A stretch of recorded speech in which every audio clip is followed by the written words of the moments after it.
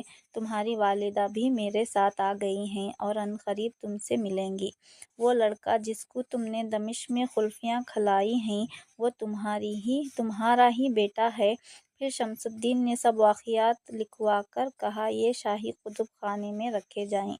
جعفر وزیر نے یہ کہانی سنا کر خلیفہ سے درخواست کی کہ غلام کا قصور معاف کر دیا جائے۔ چنانچہ خلیفہ نے اس کو چھوڑ دیا اور ایک کنیز عطا کی اور سب کو رخصت کر دیا گیا۔ شہرزاد نے جب کہانی ختم کی تو دینارزاد دیر تک تعریف کرتی رہی۔ شہرزاد بولی کہ بہن، اگر میں کل قتل نہ ہوئی تو اس سے بھی زیادہ دلچسپ کہانی سنا